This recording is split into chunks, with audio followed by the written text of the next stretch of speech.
Hello friends, welcome to back my नीसी study channel. तो जैसा कि हम लोगों ने अपने पिछले लेक्चर में पढ़ा था डी ब्लॉक एलिमेंट्स के बारे में। डी ब्लॉक एलिमेंट्स जो होते हैं उसमें जो होती है 4 सीरीज होती है, 3D 4D 5D and 6D series. Element के बारे में हम लोगों ने डिस्कशंस कर लिए थे और 3D सीरीज के बारे में हमारी डिस्कशन चल रही थी। तो 3D सीरीज में हमने किया था इलेक्ट्रॉनिक कॉन्फ़िगरेशन। हम लोगों ने 3D सीरीज का इलेक्ट्रॉनिक विन्यास कर लिया था, जिसको हम लोग बोलते हैं फर्स्ट ट्रांजिशन एलिमेंट। तो आज हम लोग 3D सीरीज में नई टॉपिक पढ़ने वाले हैं जिसका नाम है ऑक्सीडेशन स्टेट। 3D सीरीज मैंने आपको पहले ही बताया था, this is very most important topic 3D series. 3D series के इलेक्ट्रॉनिक विन्यास भी काफ़ी ज़्यादा इंपॉर्टेंट है, जिसमें से क्रोमियम और आपके लास्टली जो थे वो है कॉपर। ये दो आपके एक्सेप्शंस हैं इलेक्ट्रॉनिक विन्यास के थ्रू। तो इन दोनों के इलेक्ट्रॉनिक विन्यास याद कर लिए होंगे आई होप। तो सेकेंड हम लोग जो आज टॉपिक डिस्कस करने वाले हैं वो है हमारी ऑक्सीडेशन स्टेट। तो यहाँ पे आप देख रहे हैं कि हमारा एलिमेंट्स लिखा हुआ है 3D सीरीज का, scandium, titanium, vanadium, chromium, manganese, iron, cobalt, nickel, copper, zinc. तो ये हमारे सारे एलिमेंट हैं। यहाँ पे जो लिखा गया है वो है ऑक्सीडेशन स्टेट। तो कौन सा एलिमेंट, कौन सा मेटल हमारा क्या ऑक्सीडेशन स्टेट शो करता है, जैसा कि यहाँ पे हमारे एलिमेंट्स हैं, यहाँ पे हमारा ऑक्सीडेशन नंबर है। तो स्कैंडियम देख रहे हैं आप, ओनली +3 ऑक्सीडेशन स्टेट शो कर रहा है। उसके बाद टिटेनियम के 3 ऑक्सीडेशन स्टेट है, +2, +3, +4। उसके बाद वैनेडियम +2, +3, +4, +5। क्रोमियम के हमारे हैं 2, 3, 4, 5, 6। मैग्नीज की ज़्यादा है, 2, 3, 4, 5, 6, 7। तो कभी कभी क्वेश्चंस भी यहाँ से अराइज होता है कि सबसे ज़्यादा 3D सीरीज में ऑक्सीडेशन स्टेट शो करने वाला एलिमेंट्स कौन सा है, मेटल कौन सा है। तो आंसर यहाँ पे है आपके सामने, आप देख सकते हैं। मैंगनीज जो है हमारा 2, 3, 4, 5, 6, 7, सबसे ज़्यादा 7 ऑक्सीडेशन स्टेट शो कर रहा है। उसके बाद आयरन 2, 3, 5 एंड 6। ये आयरन जो होता है वो +5 ऑक्सीडेशन स्टेट शो नहीं करता है। उसके बाद कोबाल्ट जो है +2, +3, +4। फिर निकिल +2, +3, +4। फिर कॉपर +1 और +2। फिर उसके बाद जिंक जो है हमारा +2। जिंक एक तरीके से एक्सेप्शंस है इस तरीके से, क्योंकि ओनली +2 जो ऑक्सीडेशन स्टेट है सिर्फ जिंक शो करता है, इसीलिए कहा जाता है कि जिंक जो है हमारा वो डी ब्लॉक का एलिमेंट्स नहीं है। क्यों? क्योंकि इसके जो बिहेवियर है वो है एस ब्लॉक एलिमेंट्स की तरह मैच करते हैं। एस ब्लॉक एलिमेंट में जो हमारा दूसरा था, सेकेंड ग्रुप का जो हमारा सारे एलिमेंट था, सेकेंड ग्रुप का जो हमारा पूरा एलिमेंट था, उसका जो इलेक्ट्रॉनिक विन्यास था वो था NH2। उसका ऑक्सीडेशन स्टेट भी है +2 और वैलेंसी है 2। तो इस तरीके से ये जो हमारा जिंक है ये ओनली +2 ऑक्सीडेशन स्टेट शो करता है, इसीलिए कहा जाता है कि जिंक हमारा डी ब्लॉक का एलिमेंट नहीं है, क्योंकि इसका जो बिहेवियर है वो है एस ब्लॉक एलिमेंट की तरह शो हो रहा है। इसीलिए जिंक को हम लोग डी ब्लॉक का एलिमेंट नहीं कहते हैं। यहाँ पे एक क्वेश्चन लिखा गया है जिसका नाम है why D block element show variable oxidation state. Why D block element show variable oxidation state. जैसा कि आपके सामने ही ऑक्सीडेशन स्टेट लिखे गए हैं और आप देख सकते हैं कि वेरिएबल ऑक्सीडेशन स्टेट शो कर रहा है, जिसमें से manganese 2 to 7 oxidation state show कर रहा है। तो इसका सिंपल सा रीज़न है कि डी ब्लॉक जो होते हैं वो इनकम्प्लीट होते हैं। डी ब्लॉक जो होते हैं वो इनकम्प्लीट होते हैं और ये रीज़न है कि डी ब्लॉक एलिमेंट जो होते हैं वो वेरिएबल ऑक्सीडेशन स्टेट शो करते हैं। ये हमारे क्वेश्चन का एलिमेंट है, due to incomplete d orbital, due to incomplete d orbital, this is the reason d block element so variable oxidation state।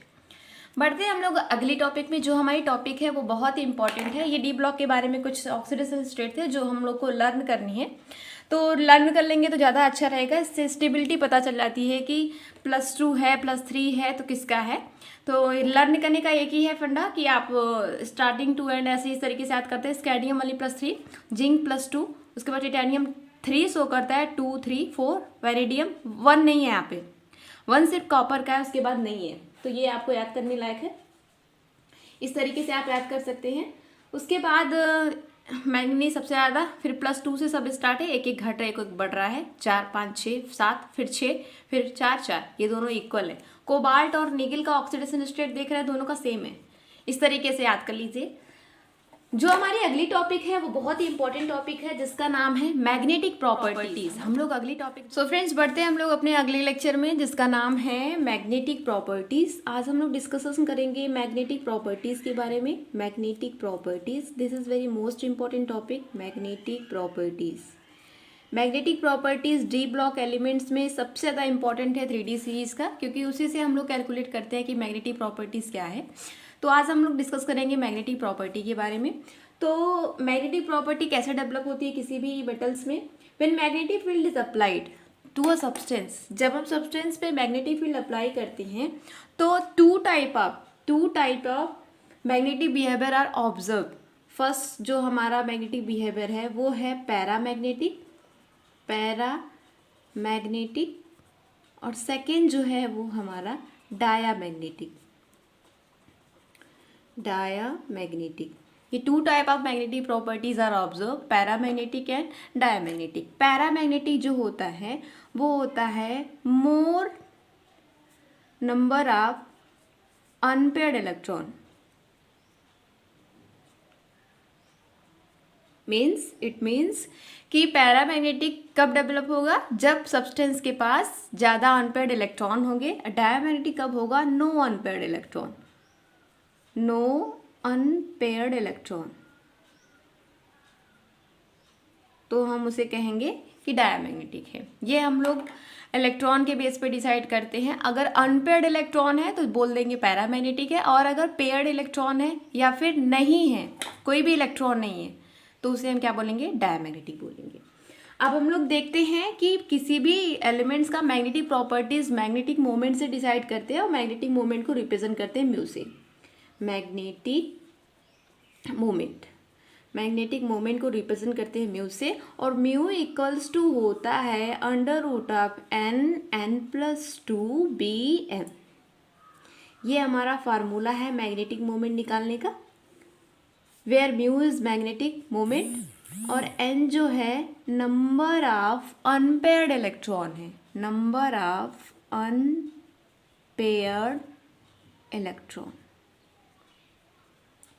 Where bm जो है हमारा वो है बोर मैग्नेटॉन। एक टाइप की यूनिट है ये, बोर मैग्नेटॉन। चलिए, जैसे हम लोग किसी भी 3D सीरीज में कोई भी एलिमेंट ले लेते हैं ऑक्सीडेशन स्टेट्स की बेस पे। जैसे मेरे पास है स्कैंडियम थर्ड, अभी आपने देखा था स्कैंडियम जो है वो +3 ऑक्सीडेशन स्टेट्स वो करता है। तो स्कैंडियम थर्ड लिखा, इसका मतलब क्या, इसका जो इलेक्ट्रॉनिक कॉन्फ़िगरेशन होगा वो क्या होगा, 3D। पहले हम लोग करते हैं, पहले 3D 0 होगा। कैसे होगा हम लोग देखते हैं। स्कैंडियम का 21 होता है, जब हम लोग इलेक्ट्रॉनिक विन्यास करते हैं लास्ट का यहाँ से AR करके, तो क्या होगा 3D1 4s2 18, ये 18 1 कितना हो गया 19, और 19 2 कितना हो गया 21 ही तो होता है स्कैंडियम का, तो 21 हो गया। यहाँ पे +3 लिखा है, इसका मतलब इन्होंने 3 इलेक्ट्रॉन को लॉस किया है, तो बारीक कक्षा से 2 इलेक्ट्रॉन लॉस करेंगे, उसके बाद D से। तो इस तरीके से कितने इलेक्ट्रॉन हो गए D में, 0 इलेक्ट्रॉन ही तो बचे हैं। बारीक कक्षा में 0 इलेक्ट्रॉन बचे हैं, वो भी कहाँ, D सबसेल में। तो इसका ये इलेक्ट्रॉनिक विन्यास हो गया। क्या D के पास कोई भी इलेक्ट्रॉन है, D के पास कितने ऑर्बिटल, 5 ऑर्बिटल। D के पास 5 ऑर्बिटल, कोई भी इलेक्ट्रॉन नहीं है, मतलब 0 अनपेयर्ड इलेक्ट्रॉन। तो यहाँ पे म्यू की वैल्यू जब हम लोग फाइंड आउट करेंगे √n+2bm, ये इसकी यूनिट है। n की वैल्यू कितनी है, 0 है। जब यहाँ पे रखा तो 0 0 + 2, ठीक है। तो 0 0 + 2 कुछ भी हो, 2 × 0 किसी भी डिजिट का अगर 0 से मल्टीप्लाई आएंगे टोटल अब 0 हो गया। तो क्या आ गया, म्यू इक्वल्स टू 0 आ गया। तो ये क्या हो गया, डायामैग्नेटिक। इस तरीके से हम लोग फाइंड आउट करेंगे स्कैंडियम +3 डायामैग्नेटिक है कि पैरामैग्नेटिक है। चलिए, जैसे हम लोगों के पास दूसरा है Ti++, टिटैनियम थर्ड, Ti++। तो पहले हम क्या करेंगे, टिटैनियम का निकालेंगे। टिटैनियम का कितना होता है, स्कैंडियम के बाद टिटैनियम मतलब 22 होता है। तो इसका जब हम लोग इलेक्ट्रॉनिक कॉन्फ़िगरेशन किए तो 3D2 4s2, 3 मतलब इन्होंने 3 इलेक्ट्रॉन को लॉस किया, 2 यहाँ से करेंगे, 1 यहाँ से करेंगे, 1 बचेगा। क्या आएगा, अगर टिटैनियम थर्ड का किया तो आ जाएगा 3d1। यही इनका होगा इलेक्ट्रॉनिक विन्यास लास्ट का।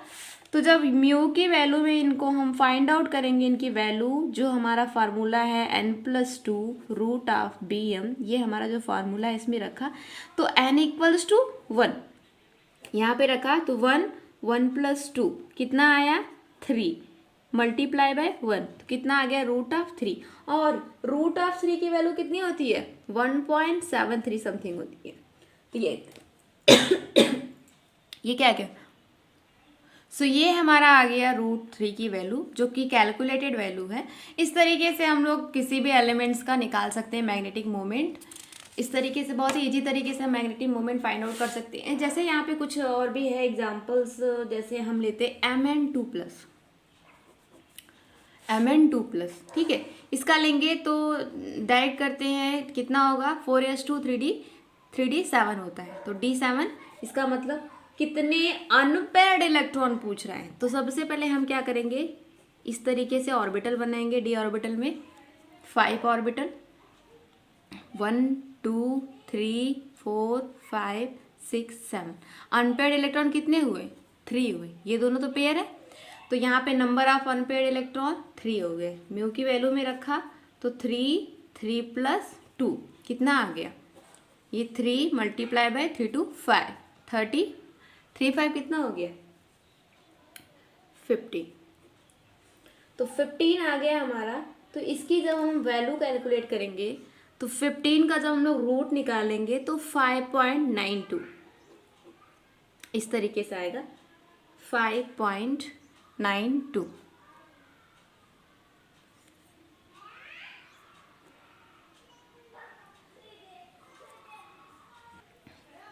सॉरी, ये जो यहाँ पे एलिमेंट हमने लिया था ये कोबाल्ट का है 3d7।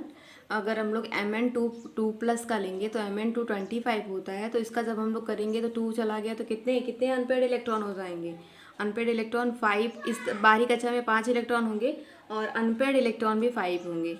तो इस तरीके से अनपेयर्ड ये कोबाल्ट +2 का हो गया। और इसका जो कैलकुलेटेड वैल्यू होगा रूट जब निकालेंगे 4 4 कितना हो गया 16 हो गया। इसका मतलब 3 पॉइंट समथिंग आएगा 3.87 इस तरीके से ये आएगा कैलकुलेटेड वैल्यू। इस तरीके से हमारा कोबाल्ट का आएगा। ये मैंगनीज का भी देख ही लेते हैं। मैंगनीज डबल+ का इस तरीके से अगर हम करेंगे तो Nn+2 ये हमारा था √Nn+2। इस तरीके से अगर इसका हम लोग निकालेंगे कैलकुलेटेड वैल्यू तो 5 अनपेयर्ड इलेक्ट्रॉन हो गए तो रखते हैं वैल्यू में 5 अनपेयर्ड 5 + 2 इस तरीके से तो 5 मल्टीप्लाई बाय 7 35 आ गया 35 रूट में इसका निकाला तो 5 5 तो 25 6 6 36 तो 5 इसका आएगा 5.92। ये है हमारी कैलकुलेटेड वैल्यू। अगर आपको नहीं आती तो आप कुछ रूट्स के वैल्यू लर्न भी कर सकते हैं या फिर आप रूट निकालना सीख लीजिए। उस तरीके से हम लोग म्यू की वैल्यू फाइंड आउट कर सकते हैं। जैसा कि हमारे पास लास्ट एलिमेंट है जिंक डबल+ का, इसका भी निकाल लेते हैं। ये हमारी लास्ट है। इसका भी जब निकालेंगे तो हम क्या जानते हैं 3d10 होता है लास्ट में, ये आर्गन इस तरीके से, और 4s2 होता है किसका जिंक का, ठीक है, इसका होता है। यहाँ पे +2 दिया, इसका मतलब ये चला जाएगा। कितना आया लास्ट में 3d10 आया। क्या इनके पास कोई भी अनपेयर्ड इलेक्ट्रॉन है 1 2 3 4 5 6 7 8 9 10? No. Number of unpaired electron कितने हो गए 0 हो गए। म्यू की वैल्यू में रखा, अभी मैंने किया था 0 मल्टीप्लाई बाय 0+ इस तरीके से करेंगे तो कुछ भी आए डिजिट 0, इसका मतलब इसकी वैल्यू क्या आएगी, इसकी मैग्नेटिक मोमेंट हो गई 0। ये भी हमारा क्या हो जाएगा, ये भी हमारा हो जाएगा डायामैग्नेटिक। तो ये थे हमारे मैग्नेटिक मोमेंट निकालने के फार्मूले। इस तरीके से आप मैग्नेटिक मोमेंट फाइंड आउट कर सकते हैं। मिलते हैं हम लोग अगले लेक्चर में, तब तक के लिए please like share and subscribe my channel. Thank you.